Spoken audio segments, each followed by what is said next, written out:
जय श्री कृष्णा, जय श्री राम, जय श्री राधे राधे, जय श्री महाकाल।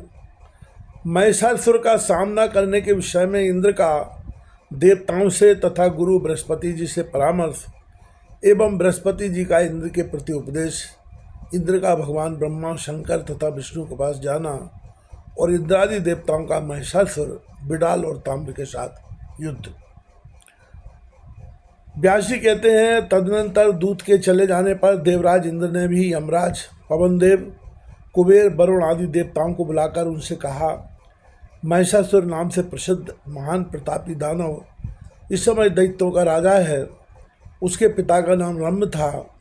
बर पा जाने से वह सदा अभिमान में चूर रहता है। उसे सैकड़ों प्रकार की माया ज्ञात है। देवताओं, आज उसका दूत मेरे इसके बाद की जो कथा है वो आपको वेदव्यास जी भगवान श्रवण कराते हुए कहते हैं। भगवान वेदव्यास जी कहते हैं, मेरे पास आया था उस लोभी महिषासुर ने स्वर्ग को छीनने की इच्छा से दूत को वहाँ यहाँ भेजा था। उस दूत ने मुझसे ये बातें कही हैं, शक्र तुम देव सदन छोड़ दो, बादशाह तुम्हारी जहाँ इच्छा हो तुम्हें चले जाना चाहिए, अथवा महिषासुर नामक दानवराज बड़े विशिष्ट व्यक्ति हैं, उनकी सेवा करना स्वीकार कर लो।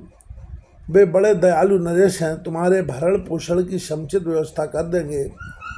जो उनकी परिचर्या में लगे रहते हैं उन सेवकों पर वे कभी क्रोध नहीं करते। देवेश, यदि ये बातें स्वीकार ना हो तो स्वयं युद्ध करने के लिए सेना की तैयारी में लग जाओ। मेरे यहाँ जाने पर दानवराज महिषासुर तुरंत तुम पर चढ़ाई कर देंगे। सुरबली महिषासुर महान नीच प्रकृति का दानव है। उसका दूत मुझसे उपर्युक्त बातें कहकर चला गया है, अतएव हम लोगों को अब क्या करना चाहिए, इस विषय पर आप लोग विचार करें। देवताओं, बलवान पुरुष को चाहिए कि कभी किसी दुर्बल शत्रु की भी उपेक्षा न करें, विशेषकर जो अपने बल का अभिमान रखते हों। उन बलशाली पुरुषों को तो सदा ही उद्योगी बने रहना चाहिए। बुद्धि और बल के अनुसार निरंतर यत्न में लगे रहना चाहिए।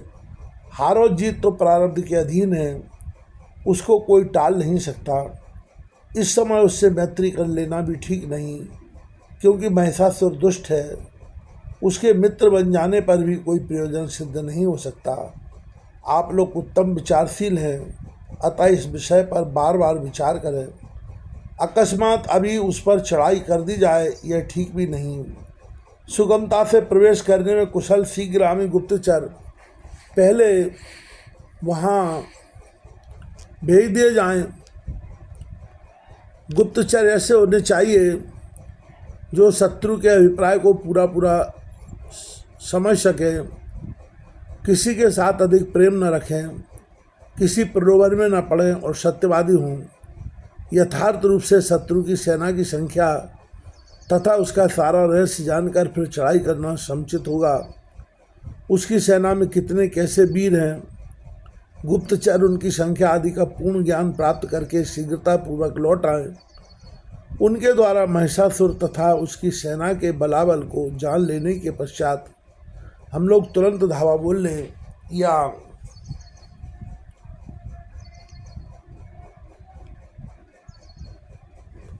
शक्ति संग्रह करने के प्रबंध में लग जाएंगे। बुद्धिमान पुरुष को सदा विचार करके ही काम करना चाहिए। सहसा किए हुए कार्य से सर्वथा दुखी होने की संभावना बनी रहती है। अतः पंडित जन भली भांति सोच समझकर सुखप्रद कर्म में ही हाथ डाला करते हैं। अभी दानवों के साथ युद्ध ठान दिया जाए, यह सर्वथा अनुचित जान पड़ता है।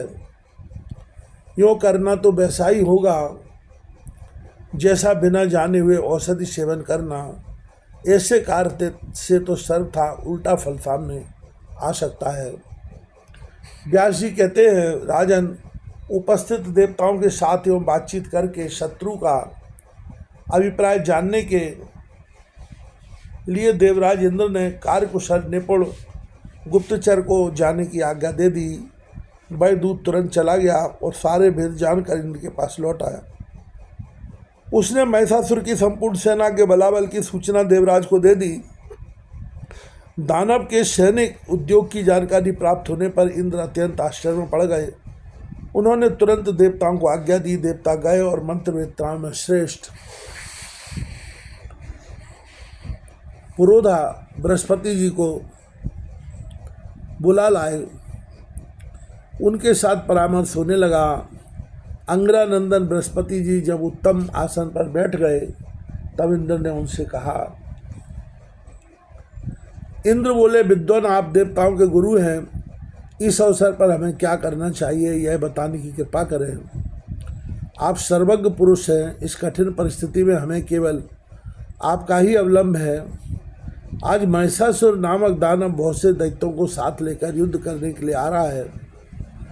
उसमें अथाह बल है, वह अभिमान में मत रहता है। आप मंत्रज्ञ पुरुष हैं, इस अवसर पर कोई ऐसा कार्य करें जिससे उसकी शक्ति कुंठित हो जाए। जैसे दानवों के पक्ष में शुक्राचार्य हैं, वैसे ही हमारे पक्ष के विघ्न शांत करने वाले आप हैं। आप सर्वदा श्रेष्ठ सम्मति दिया करते हैं। व्यास जी कहते हैं, देवराज इंद्र की बात सुनकर बृहस्पति जी उनसे कहने लगे, मन में खूब सोच समझकर किसी भी कार्य में तत्पर होना उनका स्वाभाविक गुण था। बृहस्पति जी बोले, देवराज शांत रहो, इस समय धैर्य रखना परम आवश्यक है। दुख की घड़ी सामने आने पर तुरंत धैर्य नहीं छोड़ देना चाहिए। देवेंद्र, हार और जीत तो सदा ही देव पर निर्भर है।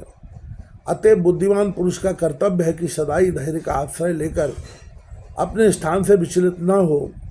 सत्य तो होनी होकर ही रहती है, इस बात पर पूरी आस्था रखनी चाहिए। हाँ, मनुष्य अपनी शक्ति के अनुसार उद्यम करने में सर्वथा तत्पर रहे। वीतराग मुनिगण भी तो मुक्ति पाने के लिए निरंतर उद्यमशील रहते हैं। इसलिए निर्धारित नीति के अनुसार सदा ही कार्य में संलग्न रहना परम आवश्यक है। सुख मिले अथवा ना मिले, इस विषय में चिंता की आवश्यकता नहीं है, क्योंकि सुख दुख तो देव पर ही निर्भर है। कभी कभी बिना पुरुषार्थ किए भी कार्य में सफलता मिल जाती है, किंतु इस बात को लक्ष्य करके अंधे और पंगु की भांति अकर्मण्य होकर पड़े रहना उचित नहीं। हाँ, यदि पुरुषार्थ करने पर भी सिद्धि न मिल सके तो इसमें वह बिल्कुल निर्दोष है, क्योंकि प्राणी देव का अनुशासन भंग नहीं कर सकता। देवराज, सेना, मंत्रिमंडल, मंत्र, रथ और आयुध ये केवल साधन मात्र हैं। इनके द्वारा कार्य सिद्ध हो ही जाए यह निश्चित नहीं है। कार्य सिद्धि में देव की सत्ता प्रधान है। कहीं कहीं ऐसा भी देखा जाता है कि बलवान को अनेकों कष्ट भोगने पड़ते हैं और निर्बल सुख भोगता है। बेचारा बुद्धिमान बिना कुछ खाए पिए सो जाता है और मूर्ख अनेकों पकवान उड़ाता है। का पुरुष के हाथ में विजय श्री चली जाती है और सूरवीर हार जाते हैं। इसी बात को आगे बढ़ाते हुए भगवान वेद व्यास जी महाराज श्रीमद्देवी भागवत महापुराण में कथा लिखते हैं। वही कथा आप लोगों को श्रवण कराई जा रही है। श्रद्धा के साथ श्रवण करें, क्योंकि इस समय नवरात्रि का समय चल रहा है। यदि आप देवी भागवत महापुराण को श्रद्धा के साथ श्रवण करेंगे तो श्रीमद् देवी भागवत महापुराण की एक ही कथा आपको भवसागर से पार कर देगी। देवराज, प्राणी जगत पर देव का पूर्ण शासन है, अतः इसमें किसी भी परिस्थिति के सामने आने पर चिंता करना कदापि अभिष्ट नहीं है। हाँ, उद्यम से कभी भी चूकना नहीं चाहिए। दुख आने पर अधिक से अधिक दुखी और सुख के समय सुख के चरम स्थान की ओर दृष्टि दौड़ानी चाहिए। हर्ष और शोक शत्रु तुल्य है, इन्हें अपने आत्मा को ना सौंपें। विवेकी पुरुष को चाहिए कि इनके उपस्थित होने पर धैर्य का ही अनुसरण करें। अधीर हो जाने पर दुख का जैसा भयंकर रूप सामने दिखाई पड़ता है, वैसा धैर्य धारण करने पर भी नहीं दिखता। परंतु दुख और सुख के सामने आने पर सहनशील बने रहना अवश्य दुर्लभ है। जो पुरुष हर्ष और शोक की अवस्था में अपनी सद्बुद्धि से निश्चय करके उनके प्रभाव से प्रभावित नहीं होता, उसके लिए कैसा सुख और कैसा दुख। वैसी परिस्थिति में वह यह सोचे कि मैं निर्गुण हूँ, मेरा कभी नाश नहीं हो सकता। मैं इन 24 गुणों से पृथक हूँ, फिर मुझे दुख और सुख से क्या प्रयोजन। भूख और प्यास का प्राण से, सुख और मोह का मन से, तथा जरा और मृत्यु का शरीर से संबंध है। मैं इन 6 उर्मियों से रहित कल्याण स्वरूप हूँ। शोक और मोह ये शरीर के गुण हैं, मैं इनकी चिंता में क्यों उलझूँ। मैं शरीर नहीं हूँ और न मेरा इसमें कोई स्थायी संबंध ही है। मेरा स्वरूप अखंड आनंदमय है। प्रकृति और विकृति मेरे इस आनंदमय स्वरूप से पृथक है, फिर मेरा कभी भी दुख से क्या संबंध है। देवराज, तुम सच्चे मन से इस रहस्य को भली भांति समझकर ममता रहित हो जाओ।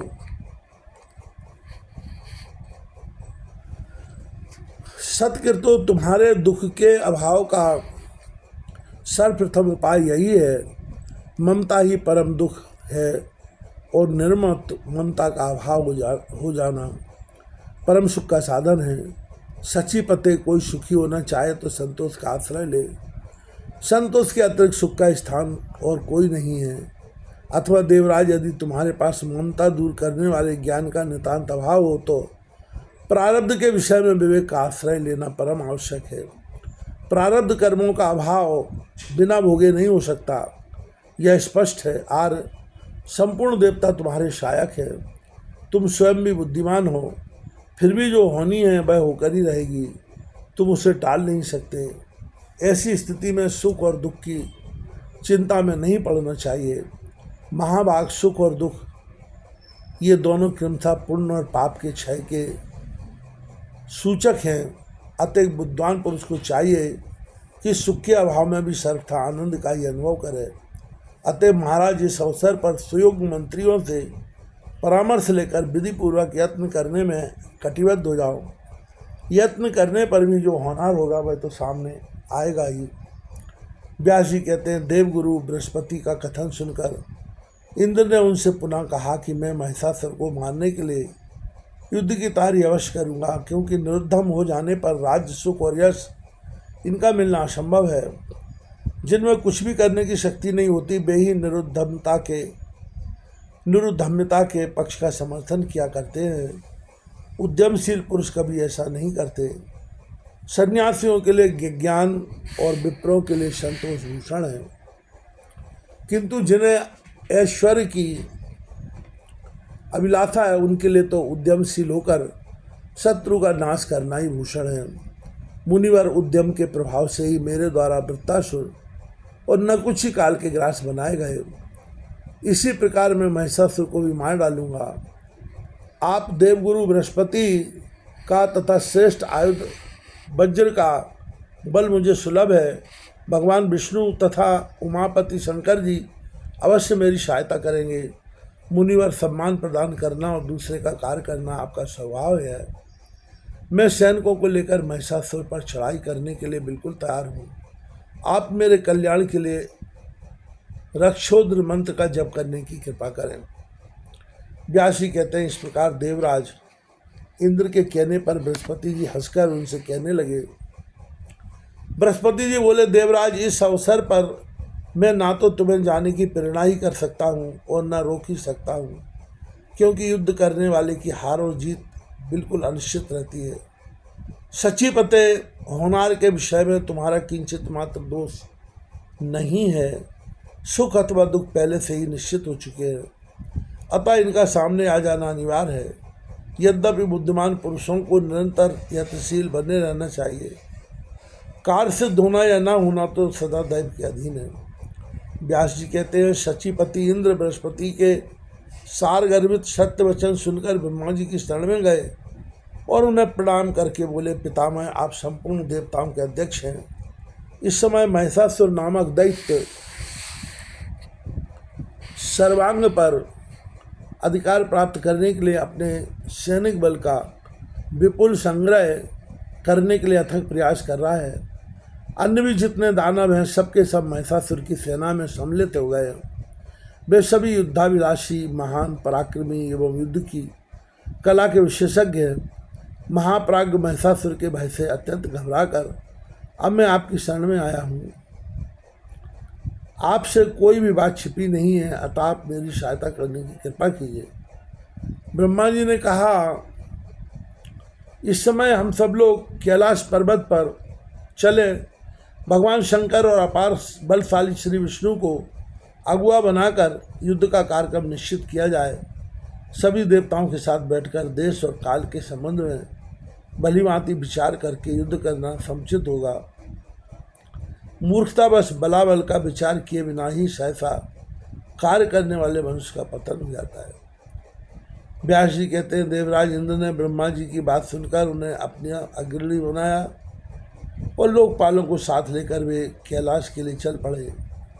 वहां पहुंचकर वैदिक मंत्रों के द्वारा वे भगवान महेश्वर की स्तुति करने लगे। शंकर जी के प्रसन्न हो जाने पर उन्हें अपना अग्रगामी बनाकर सबने विष्णु लोक के लिए प्रस्थान किया। वैकुंठ में पहुंचकर स्तुति करने के पश्चात देवादिदेव भगवान श्री हरि से अपने आने का उद्देश्य बतलाया और कहा कि बर पा जाने के कारण महिषासुर में असीम अभिमान आ गया है, अतः उसके महान भय से मैं व्याकुल हो रहा हूँ। देवराज इंद्र के भय की बात सुनकर भगवान विष्णु ने उपस्थित सभी देवी देवताओं को कहा। इसी कथा को आगे बढ़ाते हुए भगवान वेदव्यास जी महाराज कहते हैं, हम लोगों का महिषासुर के साथ दुर्जय संग्राम हो और उसमें वह दानव काम आ जाए। व्यास जी कहते हैं, ऐसा कार्यक्रम निश्चित करके ब्रह्मा विष्णु एवं शंकर प्रभृति सभी प्रधान देवता अपने अपने वाहनों पर सवार होकर युद्ध के लिए चल पड़े। ब्रह्मा जी हंस पर बैठे, भगवान विष्णु के वाहन गरुड़ हुए, शंकर जी वृषभ पर सवार हुए, इंद्र ने ऐरावत हाथी की पीठ पर आसन जमाया, स्वामी कार्तिकेय मोर पर चढ़े और यमराज ने भैंसे की सवारी की। अपने सैनिक बल को संभालकर ज्यों ही वे उपर्युक्त देवता आगे बढ़े कि तुरंत महिषासुर के द्वारा सुरक्षित मदोन्नमत दानवी सेना सामने मिल गई। फिर तो वही देवताओं और दानवों की सेना में भयंकर युद्ध आरंभ हो गया। भांति भांति के भयंकर अस्त्र शस्त्र लेकर वे परस्पर एक दूसरे को मारने काटने लगे। महिषासुर के सेनाध्यक्ष महाबली चिच्छुर ने हाथी पर बैठकर 5 बाणों से इंद्र को मारा। देवराज भी तुरंत उसके प्रतिकार में लग गए। उन्होंने अपने बाणों से चिच्छुर के बाण काट डाले, साथ ही अर्धचंद्र संज्ञक बाण से उनकी छाती में चोट पहुंचाई। उस बाण से व्यथित हो जाने के कारण महिषासुर का सेना नायक चिक्षुर हाथी पर बैठे मूर्छित हो गया। तदनंतर इंद्र ने हाथी की सूंड पर वज्र से प्रहार किया। वज्र लगते ही हाथी की सूंड कट गई और उसके प्राण प्रयाण कर गए। उसकी सेना में भगदड़ मच गई। यह देखकर दानवराज महिषासुर क्रोध से तमतमा उठा। उसने बिडाल नामक पराक्रमी दानव से कहा, महाभाव, तुम बड़े सूरवीर हो,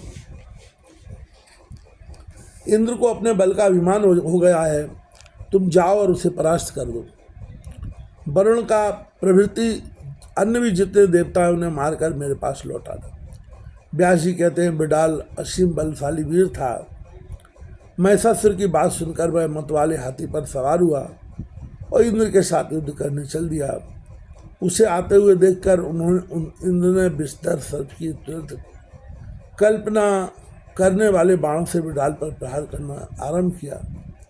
बिडाल ने तुरंत अपने धनुष से छूटे बाणों द्वारा इंद्र के बाण काट डाले, साथ ही 50 बाणों से इंद्र को चोट पहुंचाई।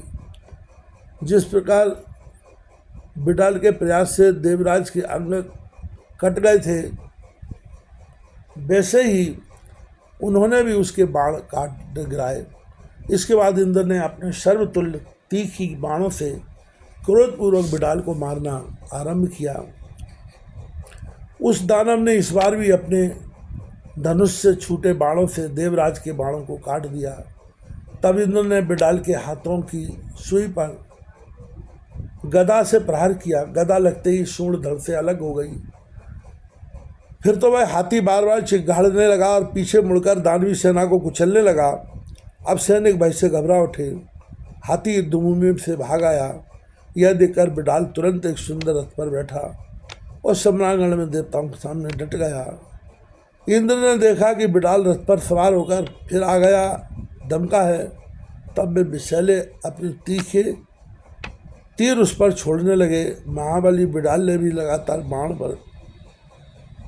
वर्षा आरंभ कर दी। यों इंद्र और बिडाल दोनों का महान भयंकर युद्ध होने लगा। वे दोनों अपने अपने पक्ष की विजय चाहते हैं। उस समय क्रोध के कारण इंद्र की इंद्रियां विचलित हो उठी। उन्होंने बिडाल को विशेष बलवान देखकर जयंत को अपना अग्रणी बनाया और दानव के साथ लड़ने लगे।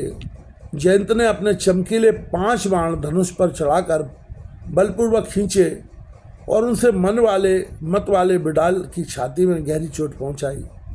बाणों के लगते ही बिडाल गिरने लगा।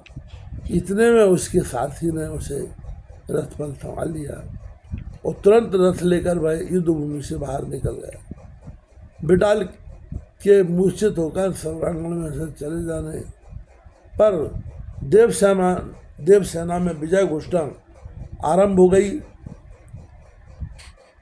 विजय के धौंसे बजने लगे। देवताओं के मुख से निकली हुई विजय घोषणा सुनकर महिषासुर का क्रोध पुनः भड़क आया। उसी क्षण शत्रु के अभिमान को पूर्ण करने वाले ताम्र नामक दानव को उसने भेजा। आज्ञा पाकर ताम्र बहुत से सैनिकों के साथ सम्रांगण में आया और इस प्रकार बाण बरसाने लगा मानो मेघ समुद्र में जल उड़ेल रहा हो। उस समय वरुण पास लेकर तथा यमराज दंड हाथ में लिए भैंसे पर सवार हो दानव सेना पर टूट पड़े। फिर तो देवता और दानव दोनों में रोमांचकारी युद्ध छिड़ गया। देवराज के द्वारा फेंके हुए दंड से महाबाहु ताम्र घायल हो गया। फिर भी युद्ध भूमि में से उसके पैर एक कदम भी पीछे नहीं हटे। सम्रांगण में छोटे डटे रहकर भी उसने वेगपूर्वक धनुष खींचा और तीखे बाणों का प्रयोग करके इंद्रादि देवताओं को मारना आरंभ कर दिया। देवताओं को भी असीम क्रोध हो आया था।